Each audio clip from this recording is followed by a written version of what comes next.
News 24/7 Bangla TV.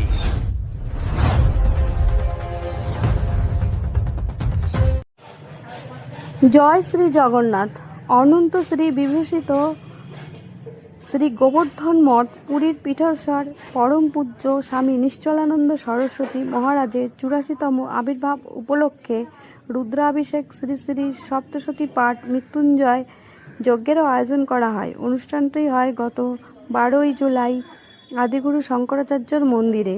প্রধান উপদেষ্টা organiser Debashis Goswami, Adiguru Shankaracharya temple and social development ট্রাস্টের উদ্যোগে। তারই বিশেষ কিছু অংশের ছবি দেখুন 24x7 বাংলা টিভির পর্দায়। নমস্কার, আজকে আমরা চলে এসেছি হাওড়ার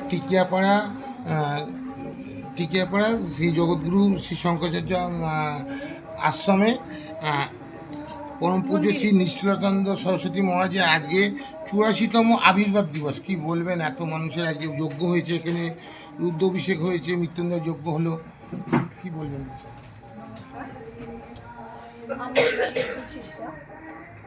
আমার পরম সৌভাগ্য, ওনার মতন একজন গুরুকে আমি পেয়েছি।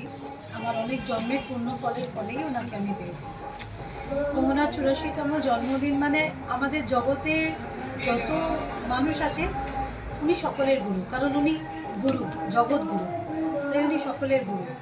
আজকে খুব আনন্দের সঙ্গে আমরা পুরো শিষ্য ভক্তবৃন্দরা যারা আছে মন্দিরে সুন্দরাকাণ্ড পাঠ, যজ্ঞ, পূজা আদি এবং ওনার জন্মতিথি উৎসব পালন করছি, যাতে কিনা ওনার আরও দীর্ঘায়ু হোক। উনি নিজে স্বয়ং ভগবান, ওনার দীর্ঘায়ু কামনা করার মতন কোনো সাহস বা কিছু আমার নেই, কিন্তু তবুও ঈশ্বরকেও তো ভালো রাখতে ইচ্ছে করে, তাই এইটুকু চেষ্টা করছি আমরা সকলে মিলে যাতে ওনার দীর্ঘায়ু হয়, উনি সুস্থ থাকেন। এটার জন্যই আমরা সকল ভক্তরা মিলে আজকে একটা ছোট্ট অনুষ্ঠানের আয়োজন করেছি, যেখানে কিনা যাগযজ্ঞের সঙ্গে সঙ্গে বাল্যভোগ সেবা এবং নরনারায়ণ সেবাও হচ্ছে। সারাদিন ধরে আমাদের আজকে এই কর্মকাণ্ড চলবে এবং আপনি শুনতেই পাচ্ছেন অলরেডি আমাদের সুন্দরাকাণ্ড পাঠ চলছে, এরপর হনুমান চালিসা পাঠ হবে, কীর্তন আছে, সারা দিনের প্রোগ্রাম। এই যেখানে আলাদা করে লেখা আছে আদিত্য বাহিনী, আনন্দ বাহিনী, মাতৃশক্তি আচার্য, এই একটা পাঠ আছে এটা এখানে, এগুলো সম্বন্ধে যদি একটু কিছু বলেন। এটা তো আসলে হচ্ছে এই আমাদের শঙ্করাচার্য ডেভেলপমেন্ট ট্রাস্ট এবং আমরা হচ্ছে শাখা। তার সঙ্গে আদিত্য বাহিনী আর আনন্দ বাহিনী যেটা বোঝায় সেটা হচ্ছে যে গুরুদেবী নিজের হাতে তৈরি করা পুরুষদের জন্য আদিত্য বাহিনী এবং মহিলাদের জন্য আনন্দ বাহিনী।